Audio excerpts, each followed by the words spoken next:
Tema malam hari ini manusia rohani. Manusia memang terdiri dari jasmani dan rohani, betul ya? Dan memahami jasmani, ya, dan memahami jasmani manusia itu lebih mudah daripada memahami sisi rohani manusia. Sebab roh manusia tidak kasat mata. Namun dengan kesadaran yang menjadi bagian roh saat manusia dihembus nafas, ya, saat manusia dihembus nafas, ya, nesmah hayim gitu ya, maka roh bisa dipahami meskipun tidak bisa dilihat. Roh bisa dipahami meskipun tidak bisa dilihat. Memang sulit, tetapi bisa. Ya.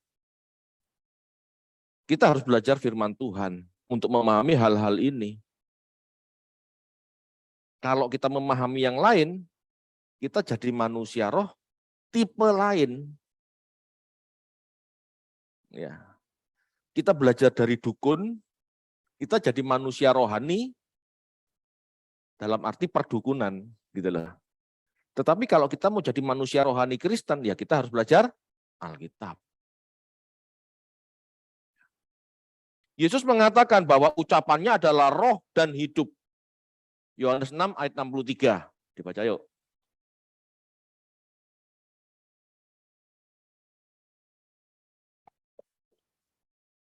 Yohanes 6 ayat 63. Rohlah yang memberi hidup. Daging sama sekali tidak berguna. Perkataan-perkataan yang kukatakan kepadamu adalah roh dan hidup. Ya. Tuhan mengatakan ucapannya roh dan hidup. Rema. Apa yang Tuhan perkatakan. Itu rema. Itulah roh dan hidup. Jadi roh itu enggak selalu berarti pribadi ya. Roh itu juga enggak selalu berarti angin. Roh itu juga enggak selalu berarti hantu.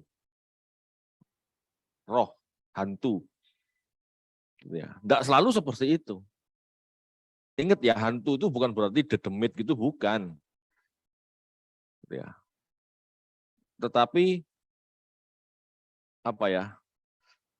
Entitas yang enggak kelihatan. Yesus mengatakan bahwa ucapannya, firman-Nya, remanya adalah roh dan hidup. Ini berarti bagi yang mendengar dan memahami firman Tuhan, memahami rema, maka roh manusia tersebut akan hidup atau menyala menjadi pelita Tuhan yang menerangi jalannya. Kita mendengar firman Tuhan, kita mendengar rema, itu membuat roh kita menyala. Ya. Dan itu memimpin kita pada jalan-jalan kehidupan. Jalan kehidupan. Bahkan sampai kekekalan. Ya. Amsal 20 ayat 27, silahkan.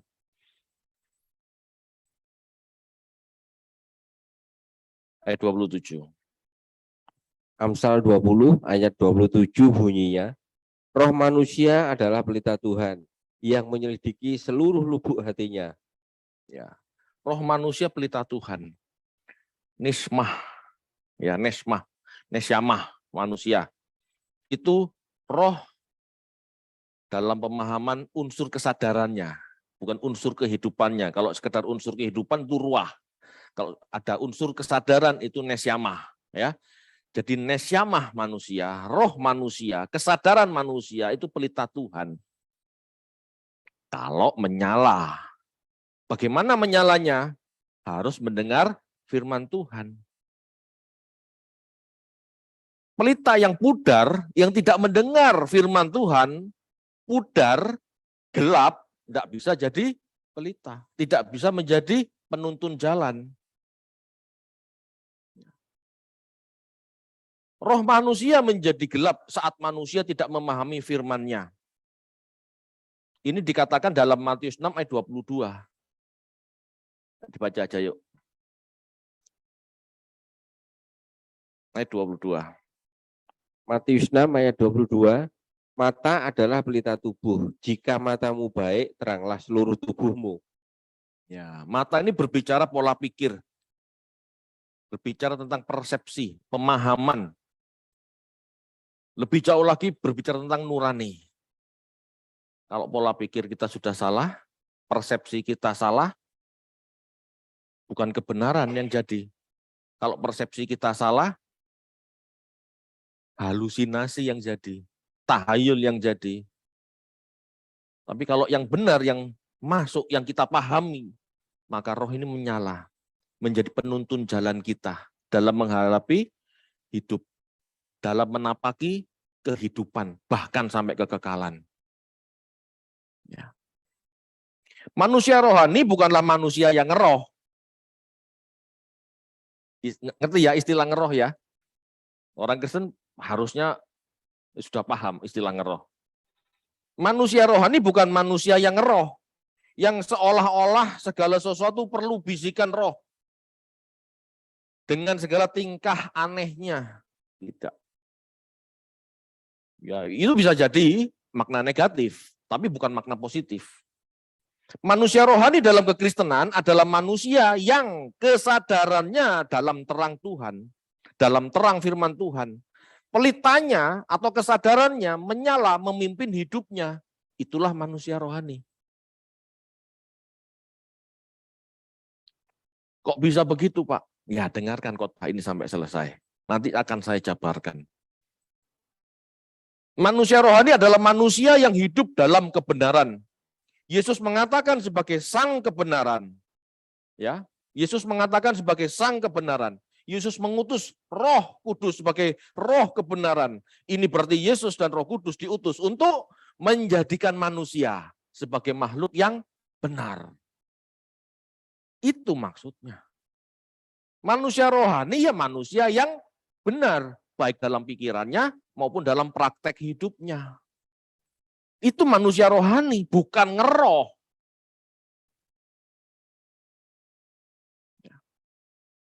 Kita sudah belajar, kebenaran itu lawan kepalsuan. Ya, kebenaran berarti apa yang dikatakan adalah realitas yang benar, kenyataan bukan dongeng, itu kebenaran. Kebenaran ya adalah bagian dari pengetahuan yang dapat dibuktikan secara aktual, bisa dipraktekkan. Itu kebenaran.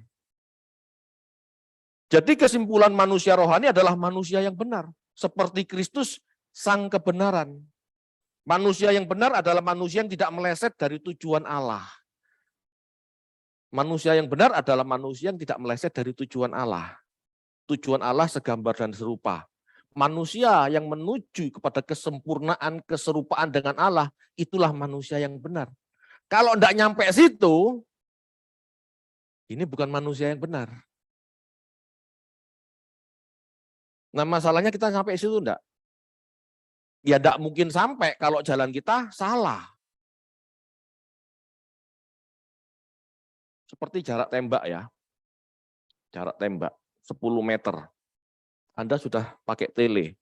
Pas persis. Des. Tepat. Nah, itu manusia benar. Tepat. Di titik nolnya tepat.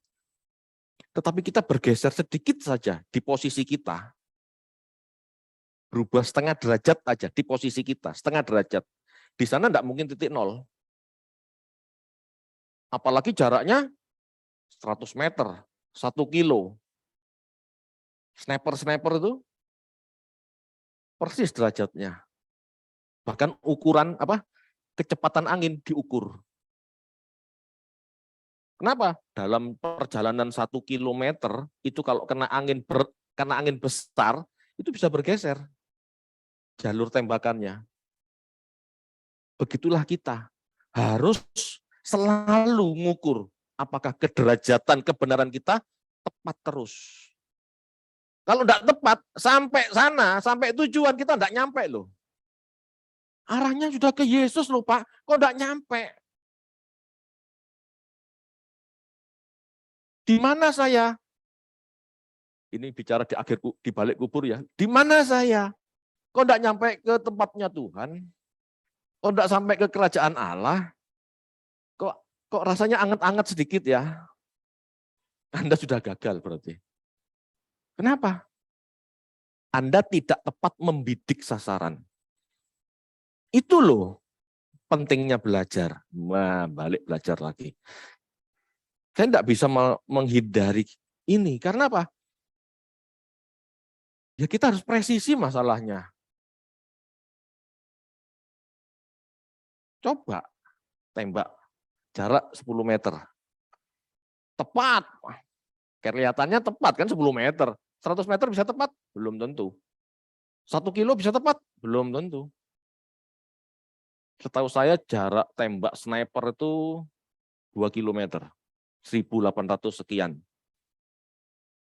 Itu bukan hanya modal teleskop. Modal pengukur angin. Kalau tentara yang pintar enggak perlu pengukur angin. Pakai rumput, pakai debu, pakai fil.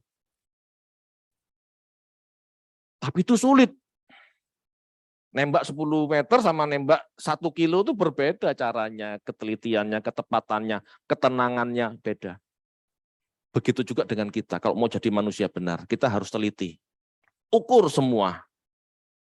Pola pikir kita, ucapan kita, tindakan kita, motivasi kita, ukur semua. Sesuai enggak dengan kebenaran firman. Seperti Kristus, ya, seperti Kristus sang kebenaran. Itulah manusia benar. Manusia yang benar adalah manusia yang tidak meleset dari tujuan Allah, segambar dan serupa Allah. Yang tidak munafik di hadapan manusia. Manusia yang benar adalah mampu bagaimana bersikap, bertindak tepat, serta mampu berbuat bagi orang lain seperti yang dia ingin orang lain perbuat baginya. Kadang-kadang kita berbuat semau kita. Kita tidak pernah mikiri perasaan orang lain.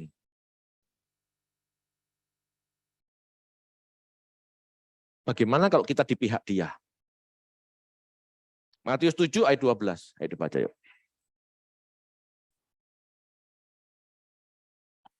Matius 7 ayat 12. Segala sesuatu yang kamu kehendaki supaya orang berbuat kepadamu, perbuatlah demikian juga kepada mereka. Itulah isi seluruh hukum Taurat dan kitab para nabi. Jangan ngomong menyenangkan hati Tuhan. Jangan ngomong, aku hidup tidak ingin mendukakan hatimu. Jangan ngomong begitu. Kalau Anda terhadap orang lain masih tidak mikir.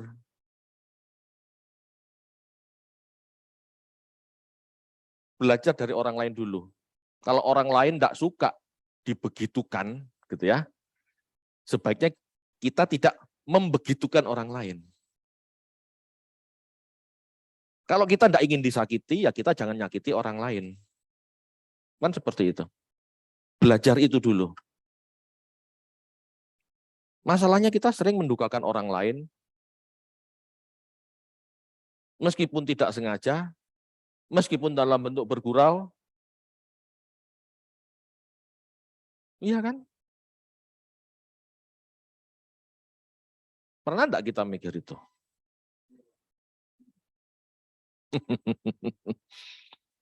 Loh, kadang-kadang kebablasan loh. Kadang-kadang saya, ya kita lah, ya kita, saya. Gojloki tri itu kan, nah itu gimana tuh ya? Kita pikir baik-baik saja, kan kita nggak ngerti hatinya tri. Aduh ngenes aku. Iya gitu kan. Ya seharusnya kan kita juga berpikir, jangan sering-sering lah, sekali-sekali oke. Jangan juga ya. Ayo kita belajar menyenangkan hati Tuhan dengan cara apa? Ya menyenangkan hati orang lain dulu lah. Minimal tidak mendukakan, tidak buat tersinggung. Tapi kalau kita sudah sungguh-sungguh tidak berniat berbuat tersinggung, dia masih tersinggung, ya sudah namanya manusia, mau gimana ya. Tetapi setidaknya ada usaha untuk jadi manusia benar itu seperti itu. Pikiran, perasaan dipakai. Ya. Bagaimana mau menjadi manusia rohani atau manusia benar?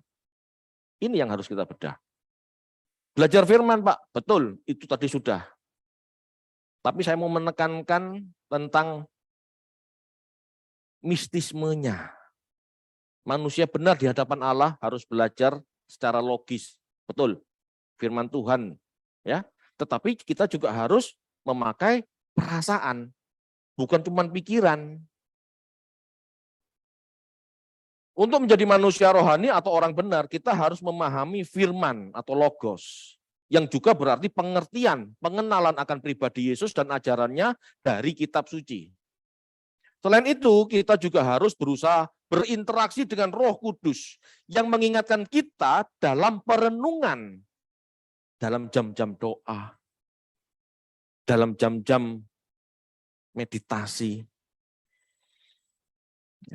Belajar kitab suci adalah usaha logis atau realistis, sedangkan doa adalah usaha mistis, sebuah usaha tanpa fisik. Tidak baca buku kan, tidak melihat seseorang kan. Doa adalah usaha mistis, tanpa fisik, tapi metafisik, gitu ya. Berusaha berdialog dengan Roh Kudus melalui nurani atau kecerdasan roh atau kesadaran batin, sama saja. Kepekaan batin ini loh. Makanya main perasaan, yang diasah perasaannya, bukan baper ya. Main perasaan. Perasaan Tuhan gimana kira-kira?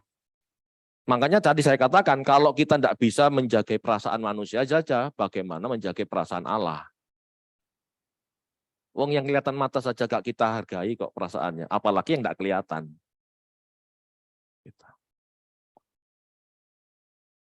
Roh, ya, roh atau pneuma dalam bahasa Yunani memiliki beberapa pengertian yang dapat dibagi menjadi dua. Yang pertama, pneuma berarti roh, entitas pelaku kehidupan atau bahasanya kita pribadi, tapi yang tidak tampak.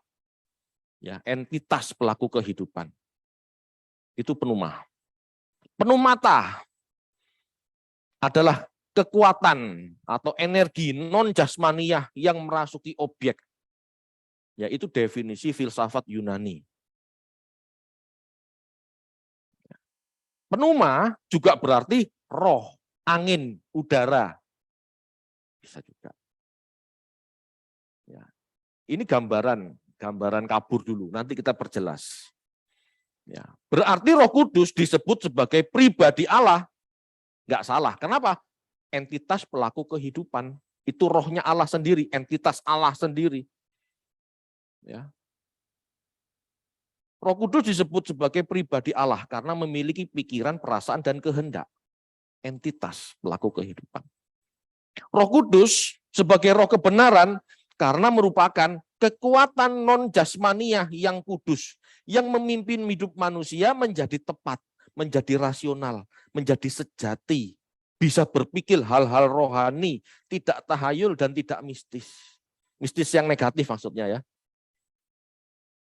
Roh Kudus sebagai roh kebenaran itu kekuatan non-jasmaniah yang tidak kelihatan, tidak ada fisiknya. Kekuatan yang tidak kelihatan fisiknya untuk mengarahkan manusia bisa berpikir tepat, bisa berpikir logis, rasional.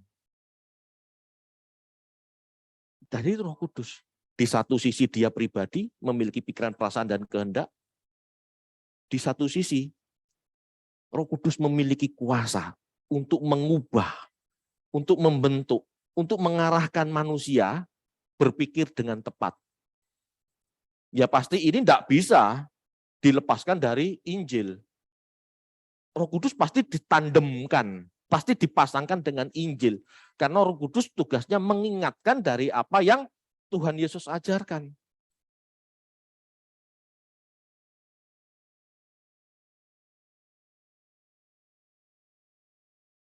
Ya, ini Roh Kudus. Jadi pada saat kita berdoa, kita berusaha mendengar apa yang Roh Kudus katakan atau tepatnya ingatkan, gitu ya. Dari apa yang kita pelajari atau kita pahami, gitu ya, dari belajar firman, maka kita menemukan ketepatan. Maka kita menemukan apa?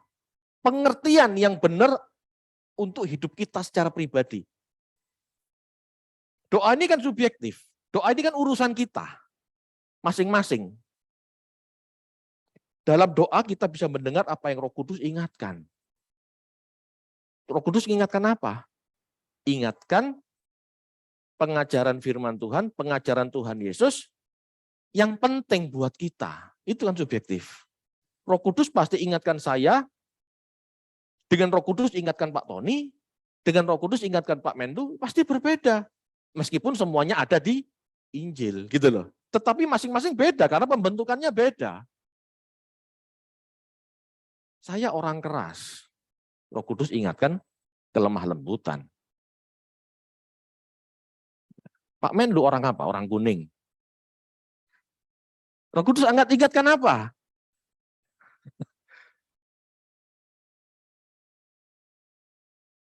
Kan berbeda gitu loh. Ya. Ini contoh sepele.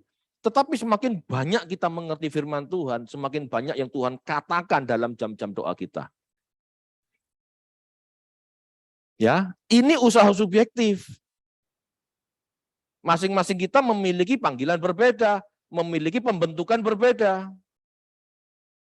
Gitu ya. Namun dalam doa atau terlebih puasa, kita harus berhati-hati dengan tahayul dan halusinasi. Kita masuk doa. Ya, kita masuk jam-jam doa. Kita kan berusaha menggapai Allah. Memaksimalkan perasaan kan? Tetapi masalahnya jika kita tidak memahami firman Tuhan atau logos dengan benar, maka yang bicara, yang muncul belum tentu kebenaran. Dalam doa-doa kita, terutama kita orang Pantai Kosta karismatik ya. Kalau kita berdoa tanpa memahami firman Tuhan, kita akan terhanyut dalam tahayul atau pola pikir yang tidak sehat atau halusinasi.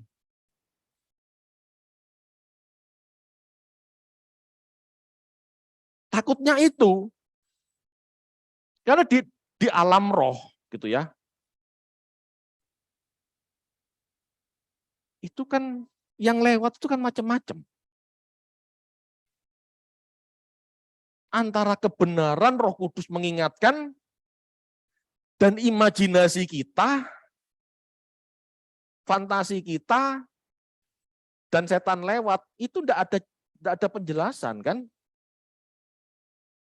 Itu daging kita, atau bisikan setan, bisikan iblis, nggak jelas. Belum tentu bisikan iblis, kadang-kadang itu bisikan daging kita. Kita terbiasa serakah, yang muncul keserakahan. Belum tentu setan. Jadi jangan nuduh setan seenak-enaknya. Saya diam saja loh Pak. Dia berdoa sendiri, kepingin sendiri. Bisa jadi. Makanya setiap orang harus belajar sungguh-sungguh supaya bisa membedakan. Ini kehendak Tuhan, ini kehendak iblis, ini kehendak daging saya.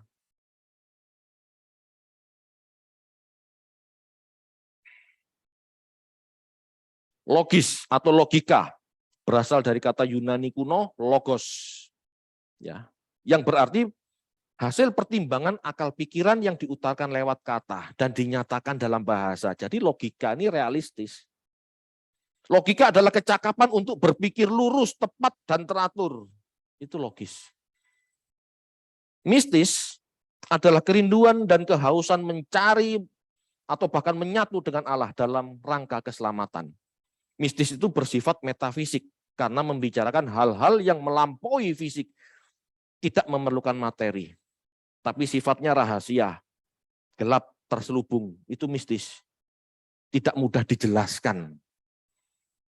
Tetapi kita harus sadar, ini benar, ini bukan, harus loh. Kalau nggak gitu kan kita ngawur.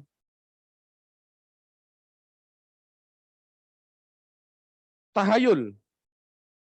Tahayul adalah kepercayaan, ingat ya. Tahayul adalah kepercayaan kepada sesuatu yang dianggap atau dirasa ada, tetapi sebenarnya tidak ada.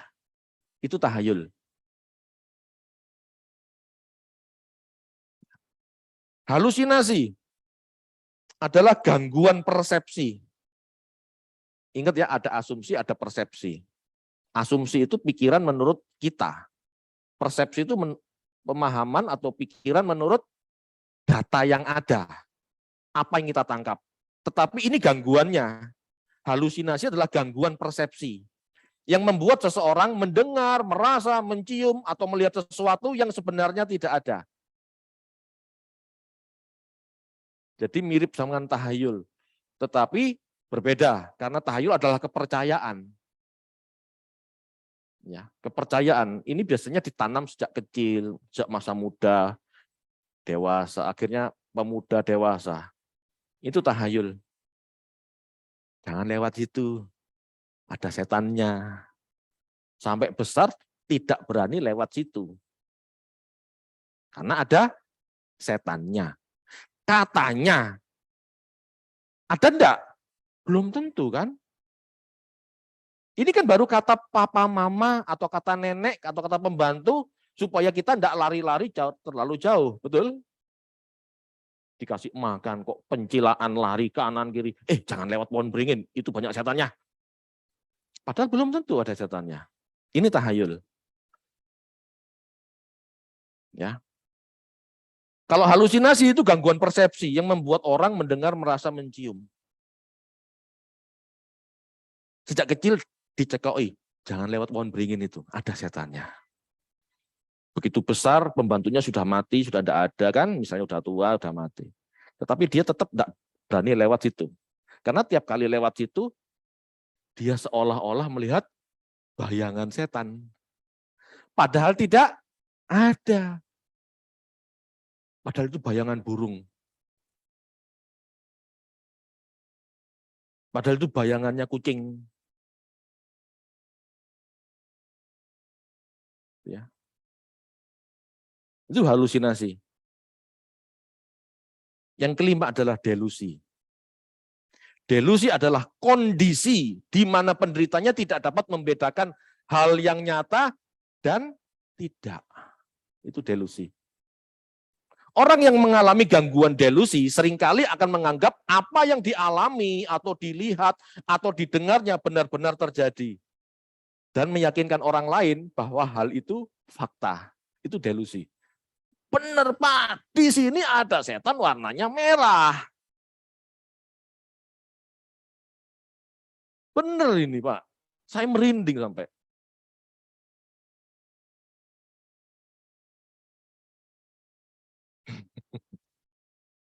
Saya lanjutkan aja.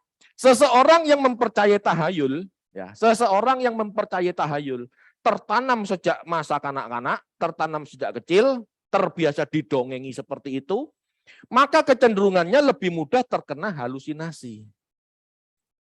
Orang-orang yang hidup bertumbuh dengan mitos-mitos seperti itu mudah terkena halusinasi. Oh, ada begitu. Oh, ada demit. Oh, ada pocong. Oh, ada hantu merah. Belum tentu benar. Saya tidak ngomong salah, Pak ya. Saya tidak ngomong pasti salah, tidak. Belum tentu benar.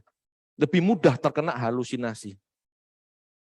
Dan seseorang yang berhalusinasi, jika tidak diperbaiki pola berpikirnya dengan benar, akan menganggap segala pengalaman palsunya adalah kebenaran. Dianggap kebenaran, benar. Sumpah. Sumpah Bu, saya kelihatan kemarin.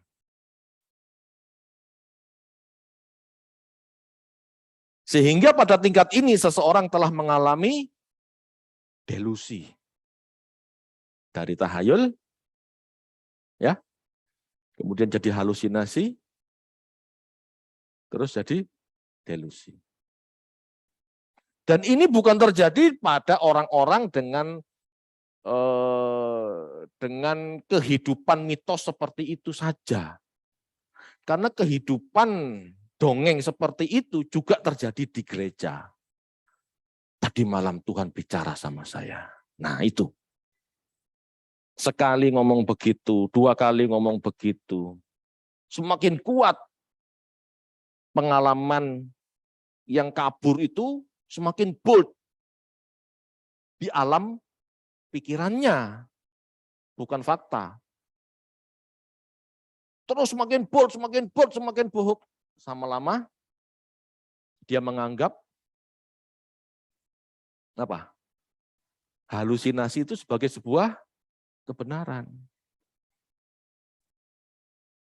Delusi itu setahap lagi sudah sakit jiwa. Betul ya? Itu ada psikolog. Bapak Ibu, kita tidak mau jadi orang seperti itu kan? Makanya kalau kita berdoa, kita harus memiliki dasar firman yang kuat, sehingga pada saat kita masuk alam roh, alam mistis, yang berpesan pada kita tuh kita ngerti siapa. Jangan sok yakin itu Tuhan. Tuhan berkata, Pak, saya harus tumpangi tangan tanah sebelah. Besok langsung tumpangi tangan kelilingi, ditumpangi tangan, dikencingi. Supaya jadi milik saya, Tuhan pesan. Firman Tuhan tidak pernah berkata demikian. Jadi saya berani pastikan hal-hal semacam itu bukan dari Tuhan. Tetapi keinginan daging kita untuk menguasai, untuk memiliki tanah sebelah.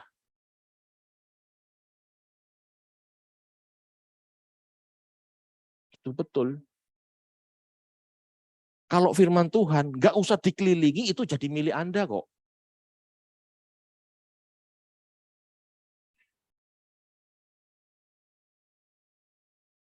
Jangan pakai gaya-gaya seperti itu. Ya. Jangan sampai kita berhalusinasi. Keterusan seperti itu, misalnya ditumpangi tangan lalu berhasil. Kira-kira jadi kebenaran enggak bagi orang itu? Jadi kebenaran, padahal bukan. Dicoba lagi yang berikutnya. Oh kok berhasil, aku kepingin apa lagi ya? Tumpangi tangan lagi yang lain. Loh saya pernah ngalami ini, kan dulu diajari gitu soalnya. Saya ngalami.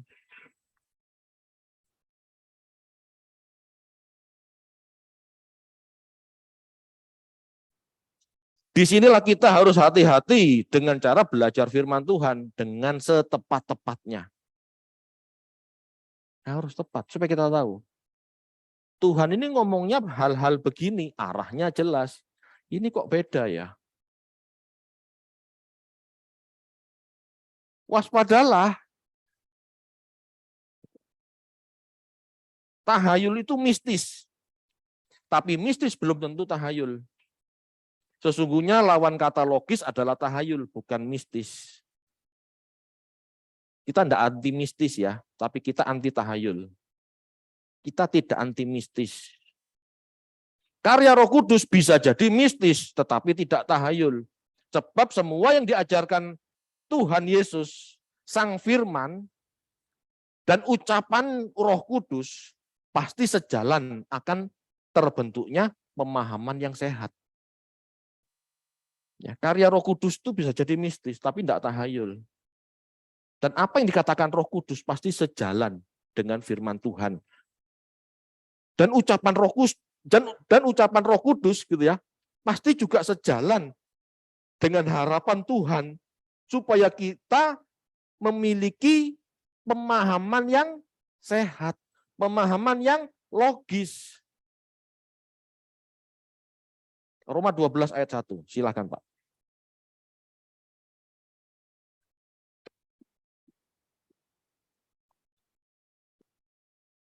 Roma 12 ayat 1. Karena itu, saudara-saudara, demi kemurahan Allah aku menasihatkan kamu supaya kamu mempersembahkan tubuhmu sebagai persembahan yang hidup, yang kudus dan yang berkenan kepada Allah. Itu adalah ibadahmu yang sejati. Ibadahmu yang sejati, ibadahmu yang logis. Apa itu? Persembahkan tubuhmu sebagai persembahan yang hidup. Maksudnya apa? Persembahkan hidupmu sebagai persembahan yang kudus. Jangan berbuat najis, gitu loh ya. Hiduplah dengan kudus. Itu ibadah yang sejati. Ibadah yang logis, persembahkan tubuh. Hiduplah dengan kudus, itu ibadah yang logis. Beleh embek sebagai persembahan, itu tidak logis. Oh, dosanya manusia kok yang menebus embek. Itu tidak logis. Yang logis apa? Darah manusia, darah Yesus, itu logis. Itu sebabnya Tuhan juga mengajarkan, kamu harus mempersembahkan tubuhmu sebagai persembahan yang kudus. Selama kamu hidup, itu logis.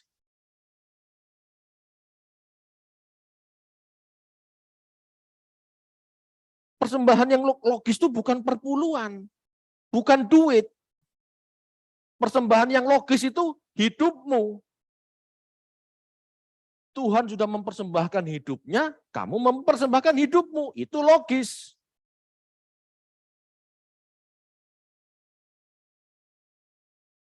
Tuhan ingin kita kudus, berikan hidup kita kudus. Itu logis. Bukan uang.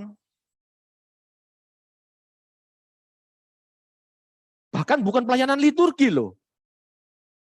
Yang logis itu apa? Hidup. Hidupmu sehari-hari harus kudus. Itu yang logis.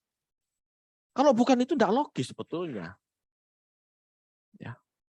Kok dilakukan Pak? Ya sudahlah, ini kan tradisi.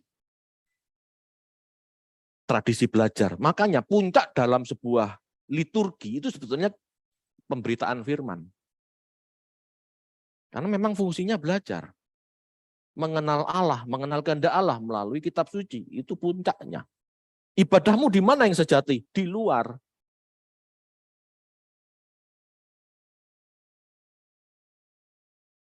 Banyak hal mistis dalam kekristenan. Seperti mujizat, penglihatan, dan lain. Ya, namun itu bukan berarti tahayul. Ya. Sebab jika hal itu sejalan dengan firman Tuhan dan kehendaknya, maka itu hal logis. Mujizat itu menjadi logis. Kenapa? Saat seseorang disembuhkan, diharap seseorang itu mau belajar, mau hidup kudus, mau menyenangkan hati Allah, fokusnya kepada Tuhan. Itu sebetulnya logis. Meskipun caranya belum kita pahami. Jadi mujizat itu bukan berhenti sampai orang dapat kesembuhan.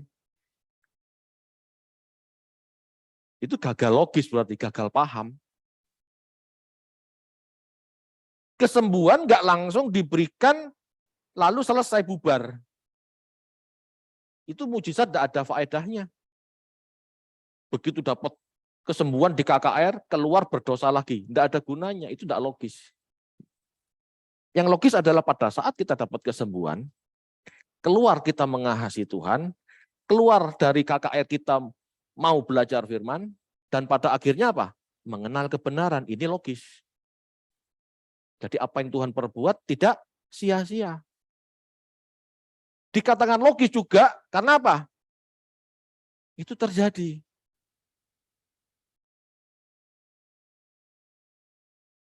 Dikatakan logis karena itu terjadi. Meskipun kita tidak tahu caranya, belum mengerti, tetapi suatu saat pasti ada penjelasan dari Tuhan. Bagaimana membuat mujizat. Pasti. Yang tidak logis itu Anda ke dukun, manusia ke dukun, supaya jadi kaya. Padahal dukunnya tetap miskin. Ini kan tidak logis.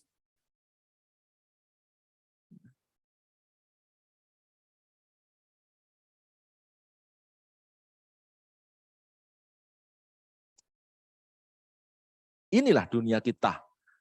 Banyak hal-hal yang enggak kita pahami, ternyata tahayul. Kenapa? Kita tidak pernah memperkarakan.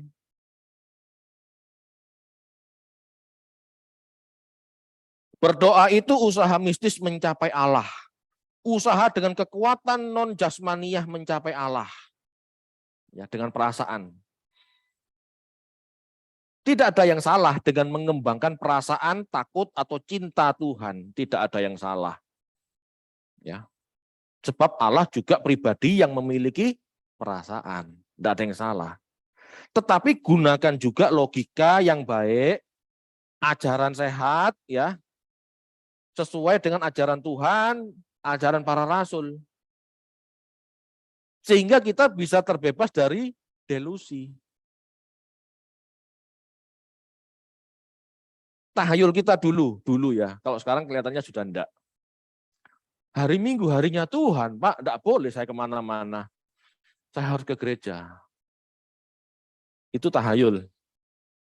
Lama-lama jadi halusinasi dan lama-lama jadi delusi.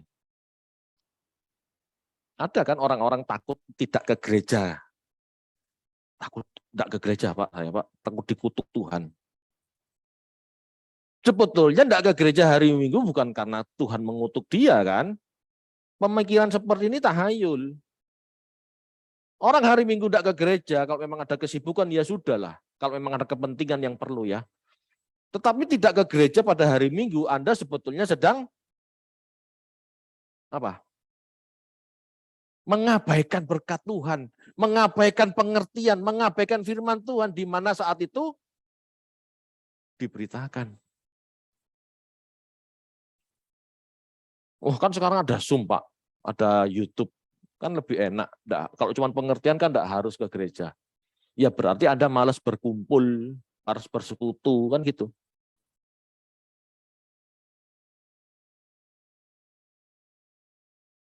Manusia logis yang berarti cenderung menggunakan pikiran tanpa menyertakan perasaan akan menjadi jahat. Tidak punya empati, pikiran terus. Tetapi manusia mistis yang cenderung menggunakan perasaan tanpa pikiran akan menjadi meleset. Karena dia main perasaan terus, tak mikir. Yang benar gimana? Jadilah manusia rohani. Manusia rohani adalah manusia yang berpikir dan berperasaan sekaligus. Logikanya maksimal sesuai firman Tuhan dan perasaannya diasah maksimal sesuai pengertian yang benar.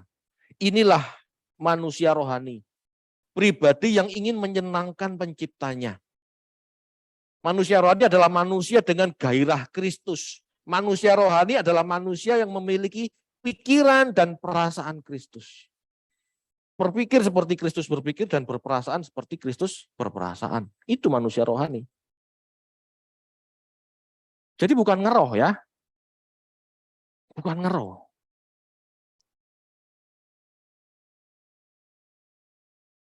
Awal mulanya begini loh.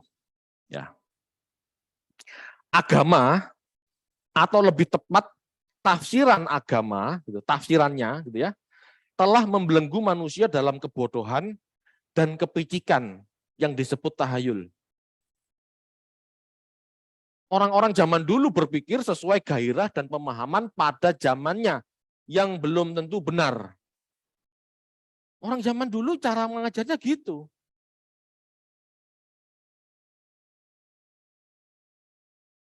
Orang zaman dulu berpikirnya seperti itu. Contohnya, kepercayaan terhadap nasib atau takdir. Ini kan fatalistis. Oh, nasibku orang miskin memang Pak, saya kan rakyat jelata. Itu nasib. Ya, kan ada pemikiran seperti itu. Orang-orang zaman dulu kan begitu.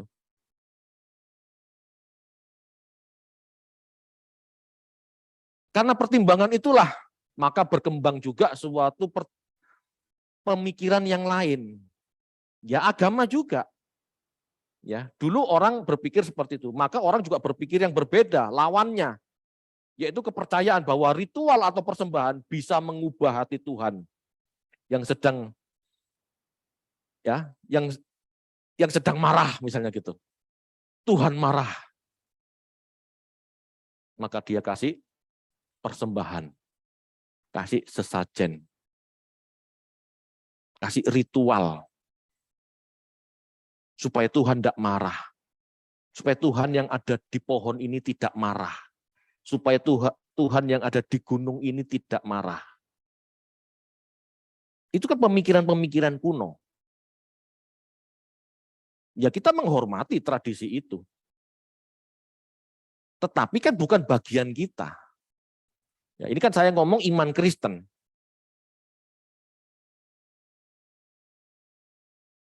Kalau di dalam kekristenan juga ada seperti itu. Ada pemahaman tentang penetapan. Aku pasti selamat. Aku ditetapkan selamat. Pasti masuk surga. Hidupnya santai. Ini sebetulnya kan juga tahayul.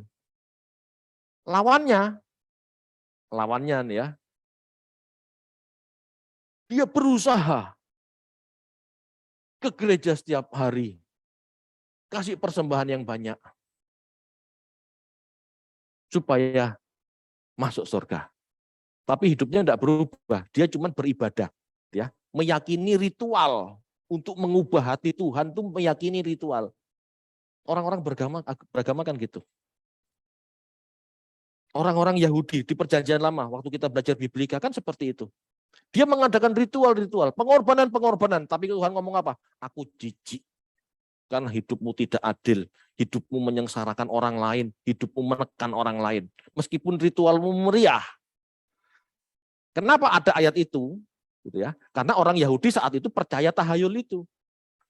Dia merasa Tuhan bisa disogok dengan persembahan lembu, dengan persembahan uang, dengan tarian.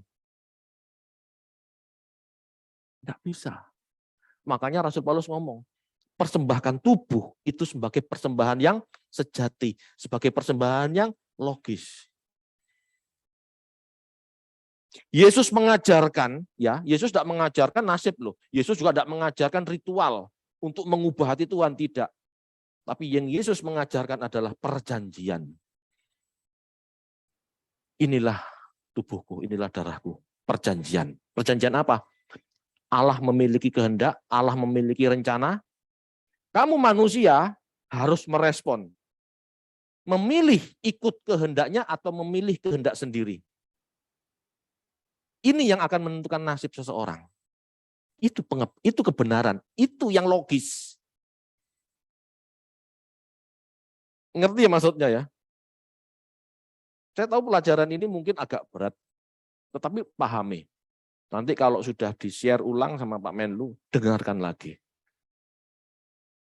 Saya semakin mengerti mana yang tahayul, mana yang tidak.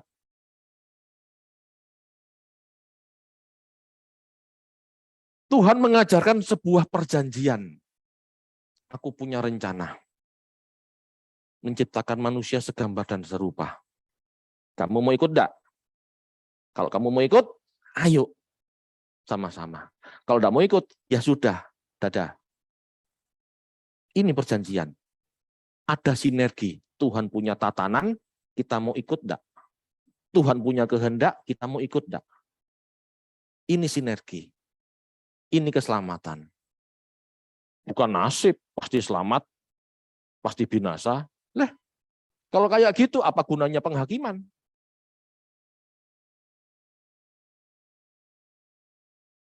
Nyogok Tuhan, pakai ritual, pakai persembahan. Juga tahayul. Emangnya siapa Tuhan bisa digitukan? Kalau logis kan gitu.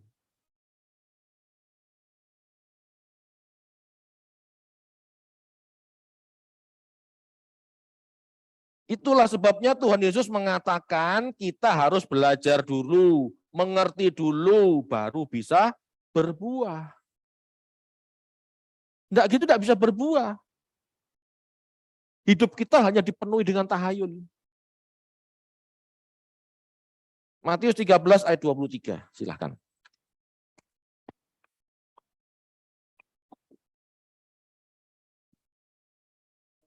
Matius 13 ayat 23. Yang ditaburkan di tanah yang baik ialah orang yang mendengar firman itu dan mengerti. Dan karena itu ia berbuah, ada yang 100 kali lipat, ada yang 60 kali lipat, ada yang 30 kali lipat. Mendengar, belajar maksudnya. Mengerti.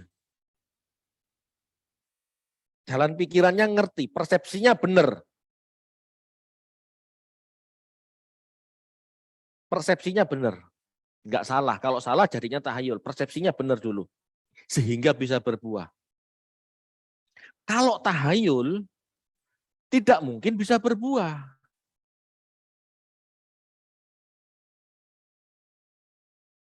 Pemahaman-pemahaman tahayul itu tidak mungkin bisa berbuah. Seandainya dianggap berbuah oleh manusia, pasti bukan buah yang diharapkan Tuhan. Jadi manusia rohani bukan manusia yang dirasuki Roh Kudus sebagai pribadi atau entitas. Bukan. Kesurupan, tidak. Kita yang harus mengerti. Kalau Roh Kudus yang menyurupi kita, dan kita bergerak karena Roh Kudus yang menggerakkan, maka Roh Kudus yang dapat pahala. Maka Roh Kudus yang dibenarkan. Lah ya nggak perlu Roh Kudus sudah benar kok. Yang harus benar kan kita. Gitu loh. Jadi manusia rohani bukan manusia yang dirasuki Roh Kudus, lalu kita disetir sama Roh Kudus, kesurupan Roh Kudus, bukan. Manusia rohani adalah manusia yang mengerti dan merasakan kehendak Allah.